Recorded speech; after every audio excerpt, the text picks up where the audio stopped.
அனைவருக்கும் வணக்கம். நான் சுமதி பேசுகிறேன். நான் இன்றைக்கி நீட் தேர்வை பற்றி பேசலாம்னு நினைக்கிறேன். பேசி என்னுடைய கருத்தை பதிவு செய்ய போகிறேன். இப்போ நீட் தேர்வினால் நிறைய மாணவ மாணவிகள் தன் இன்னுயிரை இருக்கின்றனர். அவர்களுக்கு என் வருத்தத்தை தெரிவித்துக் கொள்கிறேன். ஆண்டாண்டு காலம் அழுது புரண்டாலும் ஆண்டவர் வருவதில்லை இந்த மண்ணில்.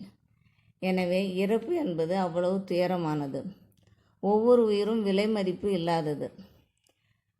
காமராஜர் முதல்வராக இருந்தபோது அவரை சந்திக்கிறதுக்கு ஒரு டாக்டர் வந்தார். என்ன விஷயம் அப்படின்னு சொல்லி காமராஜர் கேட்டார். அதுக்கு அந்த டாக்டரு, என்னுடைய பையனுக்கு ஒரு கண்ணு பழுதாயிடுச்சு, அதை 10 நாளுக்குள்ளே லண்டனுக்கு போகணும், அதனால் வந்தாங்கய்யா அப்படின்னு சொன்னார். உடனே ஏன், என்ன பண உதவி வேணுமான்னு கேட்டார். இல்லை, செயலரை சந்தித்து சொன்னேன், அவங்க உங்களுடைய கோரிக்கையை தபால் பெட்டியில் எழுதி போட்டுட்டு போங்க, நாங்கள் சட்டப்படி என்ன செய்கிறோமோ அதை செய்கிறோம், 15 நாள் ஆகும் அப்படின்னு சொல்லிட்டாரு அப்படின்னு சொன்னார் அந்த டாக்டர். அதுக்கு காமராஜர் உடனே அந்த செயலரை அழைத்து, உங்கள் சட்டம் கண்ணு போனால் உங்கள் சட்டம் கொடுக்குமா, எதுக்கு உங்கள் சட்டம் இருக்குது, உடனே அந்த பையன் நாளைக்கே லண்டன் போகிறதுக்கு வழி செய்யுங்க, ஏற்பாடு செய்யுங்க அப்படின்னு சொல்லிட்டாரு. ஒரு கண்ணு போனதுக்கு அந்த சட்டத்தை மாற்றி உடனே ஏற்பாடு செஞ்சார் காமராஜர். ஆனால் இப்போ நம்ம தமிழ்நாட்டில் எவ்வளோ உயிர்கள் இந்த நீட் தேர்வால் எவ்வளோ மாணவிகள் இறந்துட்டுருக்காங்க. ஆனால் எந்த ஒரு முடிவும் எடுக்கலை. இப்போ இந்தியாவின் மிக உயரிய பதவி குடியரசுத் தலைவர் தான். குடியரசுத் தலைவர் பதவி தான், அதாவது ராம்நாத் கோவிந்த். அதற்கு அடுத்து நரேந்திர மோடி. ஆனால் டெல்லியில் எந்த முடிவு எடுத்தாலும் அது நரேந்திர மோடியால் எடுக்கப்படும். அந்த கோப்பில் தான் குடியரசுத் தலைவர் கையொப்பமிடுவார். குடியரசுத் தலைவரே தன்னிச்சையாக எந்த முடிவும் எடுக்க முடியாது. அதே மாதிரி தான் நம்ம தமிழ்நாட்டில் உயரிய பதவி ஆளுநர் பதவி, பன்வாரிலால் புரோஹித். ஆனால் தமிழ்நாட்டில் எந்த முடிவு எடுத்தாலும், எந்த சட்டத்தை கொண்டு வந்தாலும் முதலமைச்சரின் முடிவு தான் இறுதியானது. முதல்வர் எடுத்த முடிவுடைய கோப்பில் தான் ஆளுநர் கையொப்பமிடுவார். ஆளுநர் என்பவர் வெறும் பொம்மை மாதிரி தான். எனவே எந்த முடிவாக இருந்தாலும் முதலமைச்சரும் மந்திரிகளும் சேர்ந்து எடுப்பதற்கு சட்டத்தில் இடம் உள்ளது.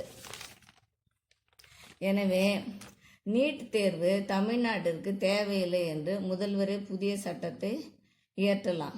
இதற்கு மோடியின் ஒப்புதல் தேவையில்லை. முன்னாள் முதல்வர் ஜெயலலிதா தமிழ்நாட்டிற்கு நீட் தேவையில்லை என்பதில் உறுதியாக இருந்தார் என்பது எல்லோருக்கும் தெரியும். இப்போ தமிழ்நாட்டில் உள்ள கல்லூரிகளில் இங்கு உள்ள மாணவிகள் படித்து டாக்டராக வேண்டும். ஏன் மற்ற மாநிலங்களில் இருந்து இங்கு வர வேண்டும்? அவரவர் அந்தந்த மாநிலங்களிலிருந்து பயன்பெற வேண்டும். இந்த நீட் தேர்வால் இங்கு உள்ளவர்களுக்கும் இடம் கிடைக்கவில்லை. குறிப்பாக கிராமப்புற மாணவ மாணவிகளுக்கு இடம் கிடைக்கவில்லை. மேலும் நீட் தேர்வில் நிறைய மோசடி நடக்குது. இப்போ கலால் வரி, ஜிஎஸ்டி வரி துறையில் 217 பேர் தேர்வானாங்க. ஆனால் தமிழ்நாட்டிலேருந்து 20 பேர் மட்டும்தான் இதுக்கு இந்த வேலைக்கு தேர்வாயிருக்கிறாங்க. மீதி 197 பேர் வட மாநிலத்தை சேர்ந்தவங்க இருக்கிறாங்க. அதனால் நம்ம தமிழ்நாட்டில் இருக்கிறவங்களுக்கு இந்த வேலையெல்லாம் கிடைக்கணும், நம்மளே சட்டத்தை ஏற்றணும், நம்மளுக்கு அது தேவையான செய்யணும் முதலமைச்சர். இப்போ ஒரு முறை ராஜாஜி முதல்வராக இருந்தபோது குலக்கல்வி முறையை கொண்டு வந்தார். அதற்கு எல்லா கட்சியினரும் எதிர்ப்பு தெரிவித்தனர். காங்கிரஸ் கட்சியில் இருந்த காமராஜரும் மேலும் சிலரும் சேர்ந்து குலக்கல்விக்கு எதிர்ப்பு தெரிவித்தனர். ராஜாஜியை பதவி விலக செய்தனர். காமராஜர் முதல்வராகி குலக்கல்வி முறையை ரத்து செய்தார். இதை ஏன் நான் சொல்கிறேன்னா, ஒரே கட்சியிலேயே இருந்து ராஜாஜியும் காமராஜரும் காங்கிரஸ் கட்சி, ஆனால் அதற்கு காமராஜர் எதிர்ப்பு தெரிவித்து குலக்கல்வியை ரத்து செஞ்சாங்க. அதே மாதிரி இப்போ இருக்கிறவங்க யாரும் எந்த எதிர்ப்பும் தெரிவிக்கிறது கிடையாது. ஒரு முறை 1962 நாடாளுமன்றத்தில் அறிஞர் அண்ணா, நாட்டின் பாதுகாப்பு தவிர மற்ற அதிகாரங்கள் அனைத்திலும் மாநிலங்களுக்கு தேவையான அதிகாரங்களை மாநிலங்கள் எடுத்துக்கொள்ளட்டும், பிறகு மாநிலங்கள் விரும்பி தருகின்ற அதிகாரங்களை மத்திய அரசு எடுத்துக்கொள்ளட்டும் என்று அரை நூற்றாண்டிற்கு முன்பே அண்ணா எடுத்து கூறியிருக்கிறார். எனவே நம்மளுக்கு தேவையானது எது, இந்த மாநிலத்துக்கு எது தேவையானது, நம்மளே முதலமைச்சரே சட்டம் ஏற்றணும். இப்போ அரசியல்வாதிகள் வந்து யாராவது அரசியல் போட்டித் தேர்வில் தேர்ச்சி பெற்றவர்கள் யாராவது நாட்டை ஆண்டு கொண்டு இருக்கிறார்களா? யாரும் அரசியல் போட்டித் தேர்வு எழுதவில்லை. முதலில் அரசியல்வாதிகளுக்கு போட்டித் தேர்வை கொண்டு வந்த சட்டம் இயற்றட்டும். சட்டமன்றம் என்பது டெல்லியில் இல்லை, அது தமிழ்நாட்டில் தான் இருக்கிறது. எனவே முதல்வர் அவர்கள் நீட் எங்கள் மாநிலங்களுக்கு தேவையில்லை என்று புதிய சட்டம் கொண்டு வர வேண்டும். ஒரு முறை அறிஞர் அண்ணா சட்டமன்ற விவாதத்தின் போது நாடாளுமன்றத்தில் ஏன் தமிழ்நாடு என்று பெயர் மாற்றம் செய்கிறீர்கள் என்று கேட்டதற்கு, நீங்கள் பார்லிமெண்ட்டை பாராளுமன்றம் நாடாளுமன்றம் என்று பெயர் மாற்றம் செய்தீர்கள், நாங்கள் எதுவும் சொல்லவில்லையே என்றும், நாங்கள் பெயர் மாற்றம் செய்தால் உங்களுக்கு என்ன என்று பதில் கூறினார். பிறகு அண்ணா, ஏன் இந்தியாவில் பல மொழிகள் இருக்கும்போது இந்தியை மட்டும் தேசிய மொழியாக வைத்தீர்கள் என்று கேட்டார். அதற்கு, இந்தியாவில் அதிக மாநிலங்களில் இந்தி பேசப்படுகிறது, அதனால்தான் என்று கூறினார்கள். அண்ணா அதற்கு, இந்தியாவில் காகம்தான் அதிகமாக இருக்கிறது, காகத்தை தான் தேசிய பறவையாக தேர்வு செய்திருக்க வேண்டும், ஏன் மயிலை தேசிய பறவையாக தேர்வு செய்தீர்கள் என்று கேட்டார். அதற்கு அனைவரும் வாயடித்து போனார்கள்.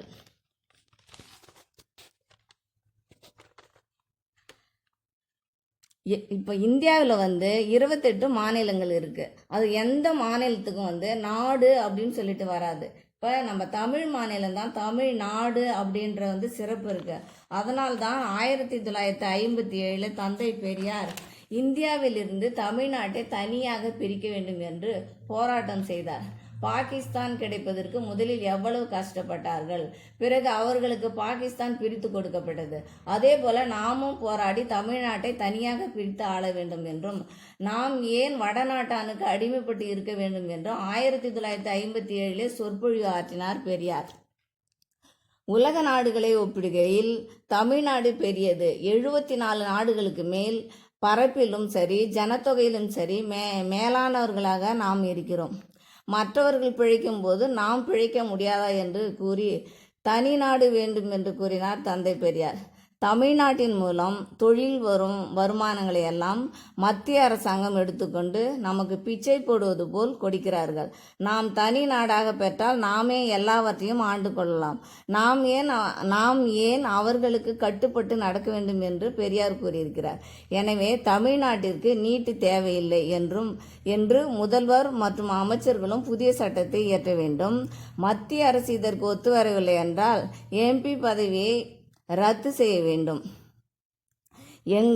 அல்லது எங்கள் தமிழ்நாட்டை பிரித்து கொடுங்கள், நாங்கள் எங்களுக்கு தேவையானதை நாங்களே செய்து கொள்கிறோம் என்று கூற வேண்டும். மாண்புமிகு முதலமைச்சர் அவர்கள் நீட்டை ரத்து செய்து உத்தரவிட வேண்டும் என்று என்னுடைய கருத்தை பதிவு செய்கிறேன்.